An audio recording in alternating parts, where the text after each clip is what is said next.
Bihar వార్లో winners ఎవరు? బీహార్ ఓటర్లు ఎవరికి పట్టం కట్టబోతున్నారు? ప్రజాదరణ పరంగా నితీష్ కుమార్కు ప్రధాని నరేంద్ర మోదీకి సమాన ప్రాధాన్యం ఇచ్చిన బీహార్ ఓటర్లు ఈ ఎన్నికలో ఎవరి వైపు మొగ్గు చూపారు? ఒపీనియన్ పోల్స్ ఏమంటున్నాయి? ఎగ్జిట్ పోల్స్ ఏ సంకేతాలు ఇస్తున్నాయి? బీహార్లో ఓట్ల సమరం ముగిసింది. బీహార్ ఓటర్లకు ఎవరికి పట్టం కట్టారో ఈ ఆదివారం తేలనుంది. రెండు కూటములు విజయం తమదంటే తమదని బల్లగుద్ది చెబుతున్నాయి. మొత్తం 5 దశల్లో జరిగిన పోలింగ్లో 3450 మంది అభ్యర్థులు పోటీ పడ్డారు. గతంతో పోలిస్తే ఈసారి పోలింగ్ శాతం బాగా పెరిగింది. పురుషుల కంటే మహిళల ఓటింగ్ ఎక్కువ కనిపించింది. ఈసారి ఓటు వేసిన వారిలో యువ ఓటర్ల సంఖ్య చాలా ఎక్కువ ఉంది. 6,68,00,000 మంది ఓటర్లలో 18 నుంచి 29 సంవత్సరాల వయసు ఉన్నవారు దాదాపు 31% ఉన్నారు.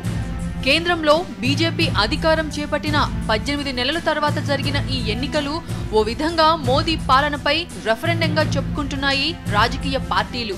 రాష్ట్రాల్లో అసెంబ్లీ ఎన్నికలు జరగడం అన్నది చాలా సాధారణ విషయం.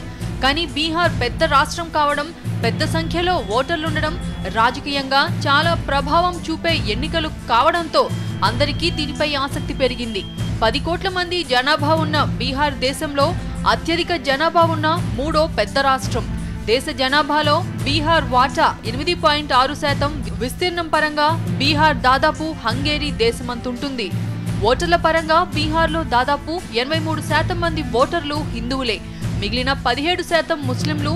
హిందూ ఓటర్లో ఉన్నత వర్గాలు 15 నుంచి 20%, దళితులు 16%, వెనుకబడిన కులాల ఓటర్లు 50% వరకు ఉంటారు.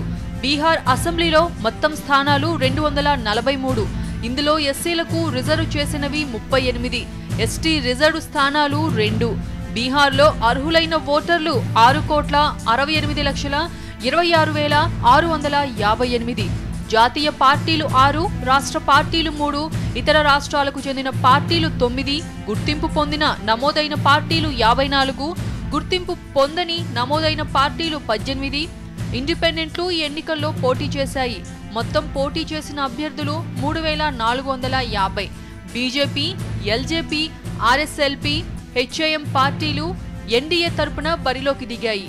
జేడీయూ, ఆర్జేడీ, కాంగ్రెస్ మహాకూటమి పేరుతో పోటీ చేశాయి.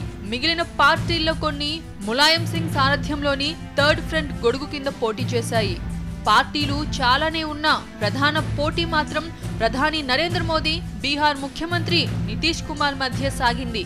డిఎన్ఏ వివాదంతో మొదలైన నినాదాలు ఎన్నికలు తుది దశకు చేరుకునే సమయానికి పప్పు ఉప్పుల ధరల వరకు వెళ్లాయి.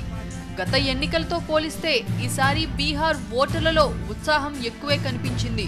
అక్టోబర్ 12న 10 జిల్లాలలోని 49 నియోజకవర్గాల్లో జరిగిన తొలి దశలో 57% పోలింగ్ నమోదైంది. తొలి దశలో 54 మంది మహిళలు సహా 583 అభ్యర్థులు బరిలో దిగారు. రెండో దశలో 6 జిల్లాలలోని 32 నియోజకవర్గాల్లో 55% పోలింగ్ నమోదైంది. రెండో దశలో 32 మంది మహిళలు సహా 456 మంది అభ్యర్థులు పోటీలో నిలిచారు.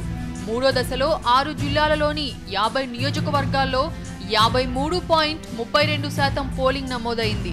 71 మంది మహిళలు సహా 808 మంది అభ్యర్థులు పోటీలో నిలిచారు. ఈ నెల 1న జరిగిన 4వ దశలో 57.59% పోలింగ్ నమోదైంది. 7 జిల్లాలలోని 55 నియోజకవర్గాల్లో జరిగిన పోలింగ్లో 57 మంది మహిళలు సహా 776 మంది అభ్యర్థులు పోటీలోకి నిలిచారు. ఇక చివరి దశలో 9 జిల్లాలోని 57 నియోజకవర్గాల్లో పోలింగ్ జరిగింది. 58 మంది మహిళలు సహా 827 మంది అభ్యర్థులు తుది దశ పోరులో నిలిచారు. పోలింగ్ సందడికి ముందు నిర్వహించిన ఒపీనియన్ పోల్స్ మిశ్రమ ధోరణిని ప్రతిబింబించాయి. జీ మీడియా నిర్వహించిన ఒపీనియన్ పోల్స్ మహాకూటమికి 64 సీట్లు మాత్రమే కట్టబెట్టింది. బీజేపీ సారథ్యంలోని ఎన్డీఏకి 147 సీట్లు వస్తాయని అంచనా వేసింది.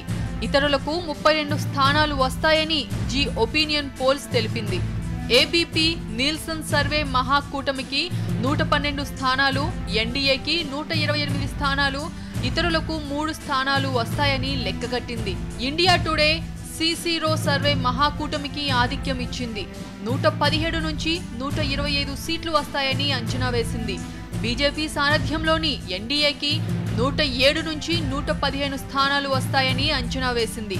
దాదాపు 20% ఓట్లు సాధించిన చిన్న చితక పార్టీలు, ఇండిపెండెంట్లు ఒక్క సీటు కూడా గెలుచుకోలేవని లెక్కగట్టింది. CNN, IBN సర్వే కూడా మహాకూటమికి ఆధిక్యం వస్తుందని అంచనా వేసింది.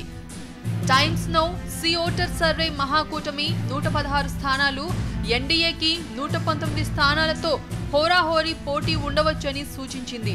ఇతరులకు టైమ్స్ నౌ సర్వే 8 స్థానాలు వస్తాయని అంచనా వేసింది.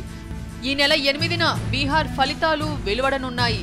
ఆదివారం ఉదయం 7 గంటల నుంచి ఓట్ల లెక్కింపు. బీహార్ ట్రెండ్స్ కు ప్రేక్షకులకు ఎప్పటికప్పుడు అందించేందుకు సాక్షి టీవీ ప్రత్యేక ఏర్పాట్లు చేసింది. బీహార్లో ఉన్న మా రిపోర్టింగ్ టీం బీహార్ తాజా సమాచారాన్ని ఎప్పటికప్పుడు ప్రేక్షకులకు అందివ్వనున్నారు.